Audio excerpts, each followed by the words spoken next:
أعوذ بالله من الشيطان الرجيم. بسم الله الرحمن الرحيم. الحمد لله، الصلاة والسلام على رسول الله وعلى آله وأصحابه، ثم أما بعد. السلام عليكم ورحمة الله وبركاته.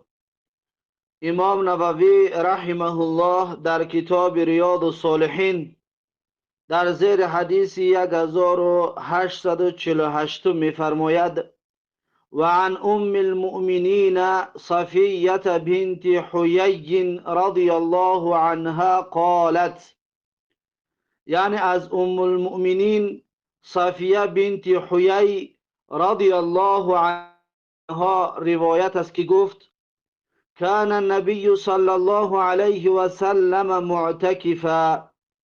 میگه پیغمبر صلی الله علیه و سلم در اعتکاف بود، اعتکاف نشسته بود.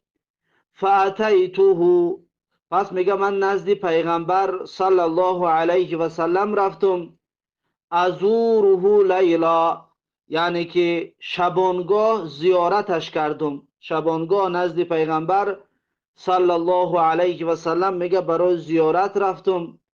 فحدثته، پس میگه چند دقیقه با پیغمبر صلی الله علیه و سلم صحبت کردم. پس کسی که در اعتکاف باشد میتواند که با همسرش صحبت بکند. فقط اون چیزی که منع هست این همخوابگی هست. در وقت انسان در اعتکاف است با همسرش همخوابگی کرده نمیتواند، اما لذت بردن از اون، یعنی که با نگاه کردنش یا با صحبت کردن با این چیزها جایز است. در شریعت درست است که انسانی که در اعتکاف است با زنش صحبت بکند، زیرا که از این حدیث همین دلیل را یا که همین مسئله را حکمش پیدا میکنیم. فحدثته، پس میگه با پیغمبر صلی الله علیه و سلم که در اعتکاف بود چند دقیقه صحبت کردیم. ثم قمت لانقلب، پس میگه من خیستم برای بازگشتن تا اینکه برگردم میگه به خانه. بعد از چند دقیقه صحبت کردن خواستم به خانه برگردم. فقام معی لیقلبنی، پس میگه خیست پیغمبر صلی الله علیه و سلم تا اینکه غسل کند من را. برای غسل کردنم میگه رسول الله صلی الله علیه و سلم همچنین میگه همراه من برآمد از مسجد. پس در شریعت همچنین برای یگان کسی نزد انسان معتکف می رود، مخصوصا در شب، مخصوصا اگر زن باشد، برای انسانی که در اعتکاف است جایز است که همسرش را بیارد به نزدیکی خانه‌اش، یا که اینستر ای مسجد بیارد تا یک جای امن‌تر، بعد زنش یا که اون زنی که هست به خانه بیاید. این جایز درست است، زیرا که پیغمبر صلی الله علیه و سلم در اعتکاف خودشون این کار رو کردن. شب که بود، پس صفیه رضی الله عنها رو میگه غسل کردن. با صفیه رضی الله عنها چند قدم زدند و به خانهش نزدیکش کردند. فمر رجلان من الانصار رضی الله عنهما، پس میگه گذشتند دو مرد از انصاری، دو مرد انصاری رضی الله عنهما، یعنی به نزد پیغمبر و به نزد صفیه رضی الله عنها دو مرد انصاری میگه گذشتند. فلما رأی النبی صلی الله علیه و سلم اسرع، پس زمانی که میگه این دو زن، این دو مرد انصاری پیغمبر صلی الله علیه و سلم رو دیدند، اسرع یعنی کمی شتاب کردن در راهگردیشان، یعنی کمی تیزتر رفتن در حالت حرکت کردنشان. فقال النبی صلی الله علیه و سلم، پس میگه پیغمبر صلی الله علیه و سلم گفتن آن دو مرد رو که علی رسلکما، گفتن که عجله نکنید، یعنی به حال خودتون باشید، آرام باشید، شتاب نکنید. اینها صفیه بنت حیی، گفت هر آینه این زن که با پیغمبر صلی الله علیه و سلم بود، گفت صفیه بنت حیی است، یعنی که همسر پیغمبر صلی الله علیه و سلم. پس گفت این صفیه هست. فقال، پس میگه اون دو مرد انصاری گفتن که سبحان الله یا رسول الله، گفتن سبحان الله، تعجب کردن که رسول الله، گفتن یعنی که این دو مرد بیان کردن که رسول الله ما یگان نیت نداشتیم، یگان نیت نکردیم، یگان فکر نداشتیم که این طور برای ما شناسایی بکنی که اون زن کی است. گفتن سبحان الله یا رسول الله، گفتن الله پاک است ای رسول. تعجب کردن. فقال، پس پیغمبر صلی الله علیه وسلم علت رو بیان کردن. چرا بیان کرد رسول الله که اون صفیه هست؟ گفت این شیطان یجری من ابن آدم مجرى الدم. گفت هر آینه شیطان جریان میکند در فرزند آدم در مجرای دمش، در خون انسان شیطان جریان میکند و میگردد و سیرگشت میکند، با خون انسان چرخ میزند و دور میزند. و اینی خشیت ان یقذف فی قلوبکما شرا. رسول الله صلی الله علیه و که هر آینه من ترسیدم که اندازد یا که نه انداخته باشد شیطان در دل شما گمان بدی را. یعنی منظورم گفت این هست که شیطان باز در دل شما گمان بد را ناندازد که گویا رسول الله با یگان زن بیگانه بود. از این حساب پیغمبر صلی الله علیه وسلم شناسایی کردن. او قال شیئا، یا میگه پیغمبر صلی الله علیه وسلم چیزی به مانند همین را گفت، یعنی که وسواس شیطان در گرفتار نشوید یا در گمانتون چیزی نآورد شیطان ملعون و گمان بد نداشته باشید. از این حساب است که پیغمبر صلی الله علیه و سلم بیان کردن که این صفیه هست، صفیه بنت حیی است و آرام باشید و سراسیمه نشوید در راه رفتنتان. این حدیث متفق علیه است. و این حدیث همچنین دلیلی بسیار قوی است که وقتی که شما یا بسیار پند خوب است وقتی که یک کس رو شما میبینید گمان بد نسبت به شما دارد، شما باید در پیش او آشکار کنید، مثلا هم گمانش رو دور کنید از اون انسان. مثلا با یگان زن هستید، مثلا همسر شما از اون نمیداند، وقتی که شما را دید باید شما بگویید که این همسرم است، یا دخترت باشه بگویید این دخترم است، یا خلاصه همین شک و شبهه و گمان را از چشم بینندگان، از قلب بینندگان دور کنید. فقط دختر رو یا که زن همراه بدن یا هر یک کاری یک کس وقتی که گمان بد نسبت تو میکند، اگر میتونی گمان بد رو از اون دور کن، یعنی بیان کن حال رو تا اینکه اون انسان نسبت به تو گمان نکنه. چطوری که پیغمبر صلی الله علیه و سلم این کار رو انجام دادن. این حدیث متفق علیه هست. این بود حدیث 1848 کتاب ریاض الصالحین. بعد از این امام نووی رحمه الله حدیث 1849 کتاب ریاض الصالحین را میآورد و میگوید وعن ابي الفضل العباس بن عبد المطلب رضی الله عنه قال، یعنی که از ابو الفضل عباس بن عبد المطلب رضی الله عنه روایت است که گفت شهدت مع رسول الله صلی الله علیه و سلم یوم حنین، میگه حضور داشتم همراه پیغمبر صلی الله علیه و سلم در روز حنین، در جنگ حنین. میگه با پیغمبر صلی الله علیه و سلم حضور داشتم، یک جا بودم. فلزمت انا و ابو سفیان ابن الحارثی ابن عبد المطلب رسول الله صلی الله علیه و سلم. پس میگه لزمتو یعنی که لازم گرفتم، یعنی در کنارش بود. میگه من و ابو سفیان در کنار رسول الله صلی الله علیه و سلم بودیم، یعنی در بری رسول الله صلی الله علیه و سلم بودیم. میگه در جنگ حنین. فلم نفارقه، ما جدا نمی شدیم میگه از رسول الله. رسول الله میگه تنها ترک نمی کردیم، تنها نمی گذاشتیم. و رسول الله صلی الله علیه و سلم علی بغلة له بیضاء، و در حالی که میگه رسول الله صلی الله علیه و سلم سوار بود بر خچیری که داشت، خچیری سفید یا شتری سفیدی که رسول الله صلی الله علیه و سلم داشت. رسول الله در بالای آن همان شترش بود، شتر سفیدش یا که خچیر سفیدش بود. فلما التقى المسلمون والمشركون ولى المسلمون مدبرین. پس زمانی که روبرو شدند، روبروی هم قرار گرفتن، میگه مسلمان ها و مشرکین، ولى المسلمون مدبرین، پس میگه گریختند یا غافلگیر شدند.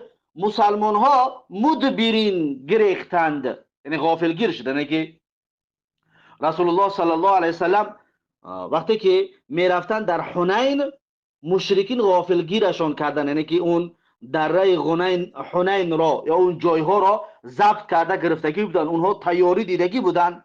وقتی که مسلمان ها دیدن که اونها عدد زیاد، اونها جایهاشون گرفتگی که هست، از این حساب مسلمان ها غافلگیر شدند، پس گریختند، مدبرین یعنی پشت گردوندند و گریختند از اون جایی که قرار داشتند. فطفق رسول الله صلی الله علیه و سلم، پس میگه شروع کرد رسول الله صلی الله علیه و سلم یرکض بغلته قبل الکفاری، یعنی هی میکرد میرون، میگه همون خچیرش را یا که همون شتر سفیدش را به طرف کافرها. رسول الله صلی الله علیه و سلم وقتی که مردم که گریختن، رسول الله صلی الله علیه و سلم به طرف کافرها رفتن شروع کرد، یعنی که اکثر مسلمان ها قفانشینی کردند و گریختن، کم همراه پیغمبر صلی الله علیه و سلم موندند. تقریبا 100 نفر همراه رسول الله صلی الله علیه و سلم بودند، باقی مونده ها قفا نشینی کردند و گریختند، یعنی غافلگیر شدند وقتی که مشرکان را دیدند.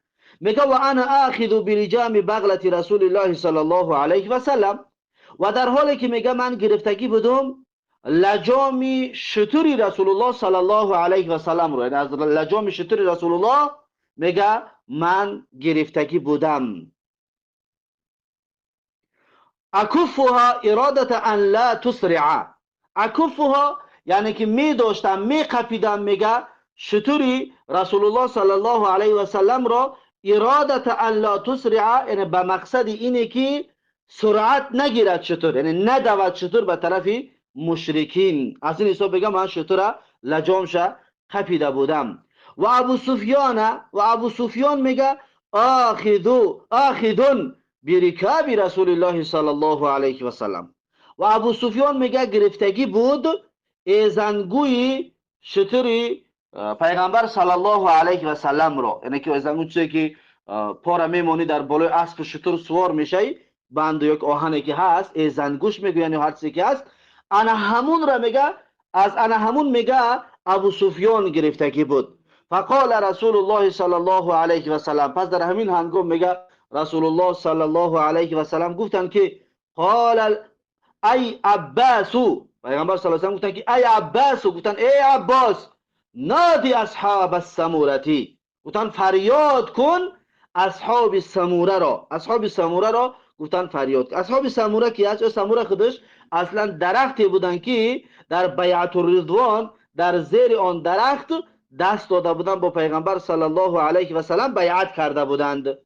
پس همون درخت سموره نام داشت. پس گفت اصحاب سموره را فریاد کنه، کسانی که در زیر درخت سموره بیعت کرده بودن اونها را گفتن فریاد کن. قال العباس، عباس رضی الله عنه میگوید و کان رجلا سینا و کان رجلا سیتا، و عباس میگه مردی بسیار آواز بلند بود، آوازش بسیار بلند بود.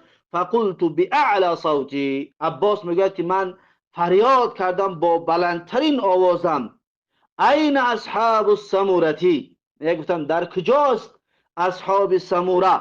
فوالله، پس قسم به الله میگه لکأن عطفتهم حين سمعوا صوتی عطفة البقر على اولادها، پس میگه مثل این که دویدن و شتاب کردن آنها وقتی که آواز من را شنیدن، میگه شتاب کردن و دویدن گاو به طرف گوساله اش است. میگه چطوره که وقتی که بگاه میشود گاو به طرف گوساله اش میدود، یا مخصوص گوساله اش میبیند میدود طرف گوساله اش، میگه وقتی که این اصحاب این بزرگواران صدای مرا شنیدن انا همین طور میگه دویدن به طرف ما. فقالوا یا لبیک یا لبیک، پس میگه لبیک یعنی که بله بله گویان آمدن نزدی پیغمبر صلی الله علیه و سلم. میگه فقتتلوا هم و کفارو، پس میگه جنگیدن اونها و کافران، اونها میگه و کافران با یکدیگر جنگیدن.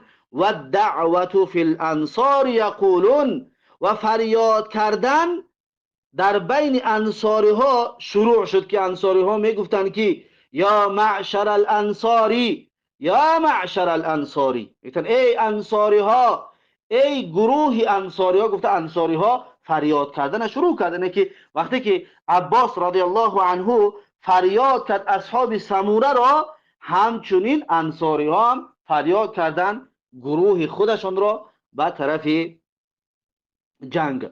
ثم قصرت الدعوة على بني الحارث ابن خزرجی.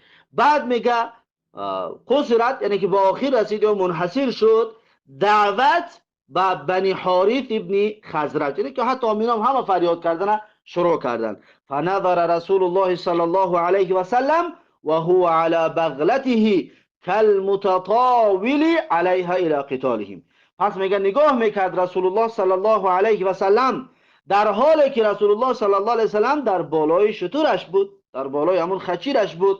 کالمتطاول علیها، و مثلی یعنی که کالمتطاول یعنی که پیغمبر سرش را بلند گرفتگی بود، علیها الی قتال، در بالای اون شتر سرش بلند میگرفت، الی قتالهم یعنی نگاه میکرد به جنگیدن مسلمان ها با مشرکین را. رسول الله صلی الله علیه وسلم پس میگه نگاه میکرد جنگیدن مسلمان ها با مشرکین را. فقال، پس پیغمبر صلی الله علیه وسلم گفتن که هذا حین حمی الوطیس، گفتن این هنگام است که وقتی که داغ می شود و می تسبد تنور. حمی الوطیس یعنی وقتی که تنور می تسبد، منظورش چیست؟ یعنی که جنگ وقتی شعله‌ور می شود و جنگ زیاد می شود و جنگ علنگکی می گیرد، گفت انمین طور می شود.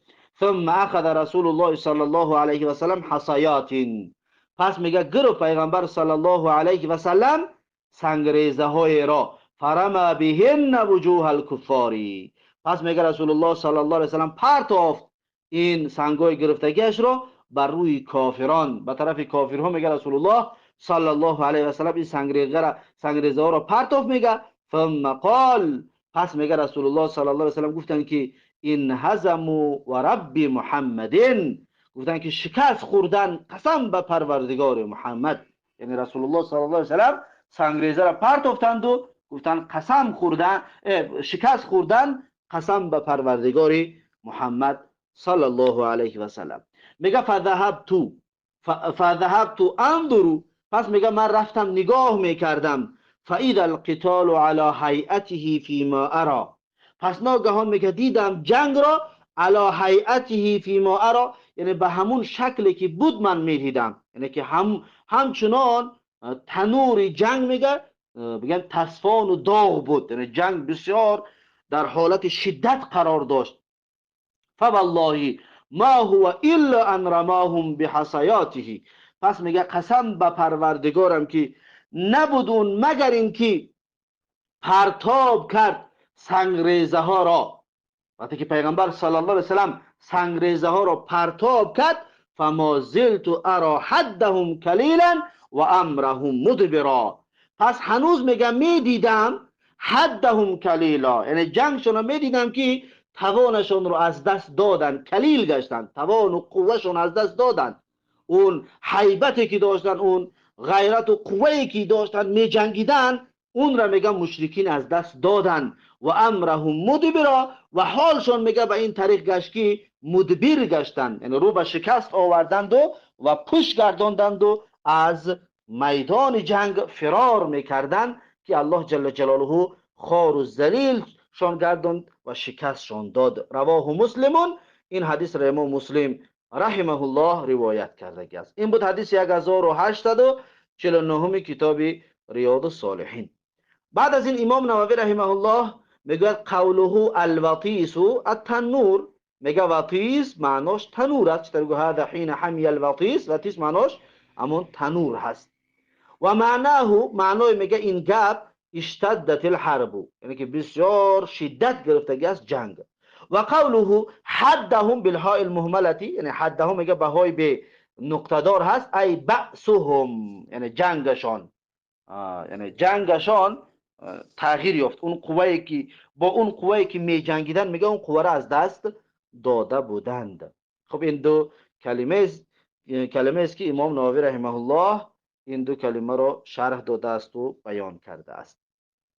بعد از این امام نووی رحمه الله حدیث 1850 کتاب ریاض الصالحین را می آورد و میگوید و عن ابی هریره رضی الله عنه قال، یعنی از ابو هریره رضی الله عنه روایت است که گفت قال رسول الله صلی الله علیه و سلم، میگه رسول الله صلی الله علیه و سلم فرمودند ایها الناس، میگه رسول الله گفتن که ای مردم، ان الله طیب، الله پاک است، لا یقبل الا طیبا، قبول نمیکند بجز پاک را. الله خودش پاک است، فقط پاک ها را قبول میکند. و ان الله امر المؤمنین بما امر به المرسلین، هر آینه الله سبحانه و تعالی امر کرده است مؤمن ها را به آن چیزی که امر کردگی است پیغمبران را. یعنی الله امر کردگی است مؤمنان را به چیزی که پیغمبران را امر کرده است. پیغمبران را به چی امر کرده است؟ اکنون دو آیت را میارد که الله پیغمبران را برای چی امر کرده است. یکمین آیت میگه فقال تعالی، الله سبحانه و تعالی گفته است سوره مؤمنون آیت 51 که یا ایها الرسل کلوا من الطیبات واعملوا صالحا. گفتگی است الله سبحانه و تعالی که ای پیغمبران بخورید از چیزهای پاک و تازه و عملو صالحا، و کارهای شایسته و درست را انجام بدهید و کارهای خوب را انجام بدهید. پس در اینجا الله میگه ای پیغمبران چیزهای پاک و پاکیزه بخورید، کارهای شایسته و خوب انجام بدهید. یعنی الله مؤمن ها را هم همچنین به همین امر کرده است که ای مؤمن ها شما هم همچنین از چیزهای پاک و تازه و حلال بخورید و کارهای شایسته و درست را انجام بدهید. و قال تعالی، و میگه دومین آیتی که الله گفته است سوره بقره آیت 172 است که الله سبحانه و تعالی میگه یا ایها الذین آمنوا کلوا من طیبات ما رزقناکم، ای آن کسانی که ایمان آوردید. ببینید اینجا الله سبحانه و تعالی در اینجا مؤمن ها را خطاب قرار داد، ای آن کسانی که ایمان آوردید کلوا من طیبات ما رزقناکم، یعنی بخورید از چیزهای پاکیزه و حلالی که نصیبتون کردیم، ما نصیب شما گرداندیم، در رزق شما گرداندیم، پس شما از آن همون چیزهای حلال و پاکیزه و تازه بخورید. ثم ذکر، بعد از این دو آیت را آوردند و بعد از این سخنها میگه پیغمبر صلی الله علیه و سلم ذکر کردند و یادرس کردند، گفتند که الرجل یطیل السفر، ثم ذکر الرجل یطیل السفر. پس میگه پیغمبر ذکر کردن حال مرد را که یطیل السفر، یعنی سفر طولانی میکند، سفر دراز میکند. اشعث، در این سفر طولانیش ژولیده موی میشود، مویهاش دق میشود و مویهاش پر از چنگ و خاک میشود. اغبر، خاکالود میشود، غبارالود میشود. یمد یدیه الی السماء، این مرد میگه با همین حالت بسیار بدش و در این حالت وزمینی قرار داشتهش میگه میبردارد دو دستانش را به سوی آسمان، به سوی آسمان میبردارد و میگوید یا ربی یا ربی، ای پروردگارم ای پروردگارم. و مطعمه حرام، یعنی خوراک این انسان حرام است. و مشربه حرام، نوشاکی های این انسان حرام است. و ملبسه حرام، لباس های این انسان حرام است. و غذی بالحرامی، این انسان غذا گرفته است و تغذیه گرفته است و قوه گرفته است به مال حرام. فانا یستجاب لذلک، پس میگه چگونه پذیرفته میشود دعای این طور انسان، این انسانی که طعامش، نوشاکیش، لباسش، غذای قوه‌ای که گرفته است همه اینها از راه حرام به دست آمده که باشد، پس از کجا فانا یستجاب، پس از کجا قبول شود، پس از کجا پذیرفته شود دعای این طور انسان. رواه مسلمون، این حدیث را امام مسلم رحمه الله روایت کردگی هست. این بود حدیث 1850 کتاب ریاض الصالحین. بعد از این امام نووی رحمه الله حدیث 1851 کتاب ریاض الصالحین را می آورد و میگوید و عنه رضی الله عنه قال، یعنی از ابو هریره رضی الله عنه روایت است که گفت قال رسول الله صلی الله علیه و سلم، میگه گفتند پیغمبر صلی الله علیه و سلم که ثلاثه لا یکلمهم الله یوم القیامت، یعنی سه گروه مردمی هست که سخن نمیگوید الله تبارک و تعالی با آنها در روز قیامت. این سه گروه و طایفه مردمی هستند که الله با اینها سخن نمیگوید، الله با اینها گپ نمیزند. ولا یزکیهم، الله اینها را پاک نمیکند، تازه نمیکند. ولا ینظر الیهم، الله تبارک و تعالی نگاه به اینها نمیکند. ولهم عذاب علیم، برای اینها عذاب دردناکی است. این سه گروه کی است؟ یکمش شیخ زانین، یعنی موی سفید زناکار، پیرانسال که پیر می شود و زنا می کند. الله سبحانه و تعالی با این موی سفید زناکار نه گپ می زند و نه پاکش می کند و نه نگاهش می کند و عذاب دردناک انتظار این موی سفید زناکار هست. و ملک کذاب، دوم پادشاه دروغگو، پادشاهی که بسیار دروغ میگوید، پادشاهی که دروغ میگوید، همچنین الله تبارک و تعالی با اون پادشاه نه گپ میزند و نه پاک میکند اون پادشاه را و نه نگاهش میکند. یک عذاب دردناک انتظار این پادشاه دروغگو هست. و عائل مستکبر، و سوم گروه پیغمبر صلی الله علیه و سلم میگه که فقیری که کبر دارد، فقیری که ناداری که کبر دارد، بسیار انسان متکبر است. الله سبحانه و تعالی این فقیری متکبر را همچنین نباش گپ میزند و نه پاکش میکند و نه نگاهش میکند و عذاب دردناک انتظار این فقیری متکبر میباشد. رواه مسلمون، این حدیث را امام مسلم رحمه الله روایت کرده است. بعد از این امام نووی رحمه الله یک کلمه را از این حدیث شرح میتید یا که معناش بیان میکنه، میگه العائل الفقیر. عائل کسی را میگن که فقیر است، نادار هست. عائل یعنی که انسانی که فقیر است، انسانی که نادار هست. خب این بود حدیث 1851 کتاب ریاض الصالحین. بعد از این امام نووی رحمه الله حدیث 1852 کتاب ریاض الصالحین را میآورد و میگوید و عنه رضی الله عنه قال، یعنی که از ابو هریره رضی الله عنه روایت است که گفت قال رسول الله صلی الله علیه و سلم، میگه رسول الله صلی الله علیه و سلم فرمودند،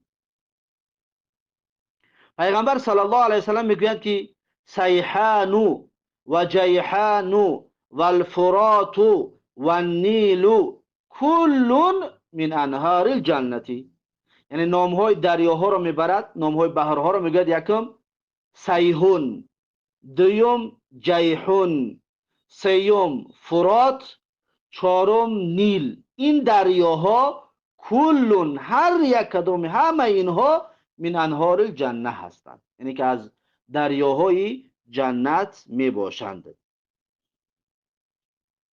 و درباره انهار جنت است علما بعضیاشون میگن منظورشون این هستند که کسانی که از آب این دریاها استفاده میبرند، این انسانها که از آب این دریا استفاده میبرند و غذا میگیرند و قوه میگیرند و در زندگیشون صرف میکنند، اینها گفتن داخل جنت میشوند. بعضی از علما اینطور میگن، اما بعضی میگن که و قول صحیح همین است که با ظاهرش میگیریم. ظاهرش همین است که این دریاها ریشه اشان یا سرچشمه اشان از جنت است. این دریاها را ریشه اشان و سرچشمه اشان از جنت می باشند. بعضی ها میگویند دریای پنجه که در خودمان هست در تاجیکستان یکی از همین دریاها هست. همین چهار تا که پیغمبر ذکر کرده است، یکی از همین ها هم دریای پنجه خودمان در تاجیکستان است. خب رواه مسلمون، این حدیث را امام مسلم رحمه الله روایت کرده است. این بود حدیث 1852 کتاب ریاض الصالحین. بعد از این امام نووی رحمه الله حدیث 1853 کتاب ریاض الصالحین را میآورد و میگوید و عنه قال، یعنی از ابو هریره رضی الله عنه روایت است که گفت، میگه اخذ رسول الله صلی الله علیه و سلم بیدی فقال، میگه گیری پیغمبر صلی الله علیه و سلم دستم را و پس گفت. حضرت ابو هریره میگه پیغمبر دست من رو گرفت پس فرمود که خلق الله التربه یوم السبت، الله سبحانه و تعالی زمین را روز شنبه خلق کرده است. روز شنبه زمین را خلق کرد. و خلق فیها الجبال یوم الاحد، و خلق کرد میگه در بالای زمین کوه ها را روز یکشنبه. روز یکشنبه الله تبارک و تعالی کوه ها را خلق کرد. و خلق الشجر یوم الاثنین، و درخت ها را میگه الله سبحانه و تعالی خلق کرد روز دوشنبه. روز دوشنبه الله سبحانه و تعالی در بالای زمین درخت ها را خلق کرد. و خلق المکروه یوم الثلاثاء، و الله سبحانه و تعالی خلق کرد بدی ها را و مشکلات و امتحانات و مهنت ها و پرابلم ها را روز سهشنبه. و خلق النور یوم الاربعاء، و الله سبحانه و تعالی خلق کرد نور را روز چهارشنبه. و بث فیها الدواب یوم الخمیس، و پراکنده کرد و در بالای زمین قرار داد جانوران و حیوانات را روز پنجشنبه. الله سبحانه و تعالی در بالای زمین پراکنده کرد و نشر و پهن کرد جانوران و چارپایان و حیوانات را. و خلق آدم علیه السلام بعد العصر من یوم الجمعة في آخر الخلق في آخر ساعة من النهار فيما بين العصر الى الليل. و میگه خلقت آدم علیه السلام را الله سبحانه و تعالی بعد العصر، بعد عصر، من یوم الجمعة، در روز جمعه. روز جمعه بعد از عصر میگه الله سبحانه و تعالی فی آخر الخلق، در بین آخرین خلق کرد، آخرین مخلوقات الله سبحانه و تعالی میگه آدم علیه السلام را خلق کرد. فی آخر ساعت من النهار، همچنین میگه در آخر روز. آخر روز در روز جمعه، آخر روز نمیگه الله سبحانه و تعالی آدم علیه السلام را خلق کرد. این میگه آخر روز کی بود؟ فی ما بین العصر الى اللیل، یعنی بعدی نماز عصر تا مغرب، تا شب، اولی شب، یعنی تا مغرب، تا نماز شام. همین وقت میگه الله سبحانه و تعالی خلق کرد آدم علیه السلام را. رواه مسلم، این حدیث را امام مسلم رحمه الله روایت کردگی هست. این بود حدیث 1853 کتاب ریاض الصالحین. بعد از این امام نووی رحمه الله حدیث 1854 کتاب ریاض الصالحین را می آورد. ان شاء الله این حدیث 1854 کتاب ریاض الصالحین را درس آینده خواهیم گرفت. پس این بود درس امروزمون. با همین درس امروزه را با پایان میرسونم تا درس آینده. الله حافظ و مددگار. بارک الله فیکم و جزاکم الله خیرا و السلام علیکم و رحمت الله و برکاته.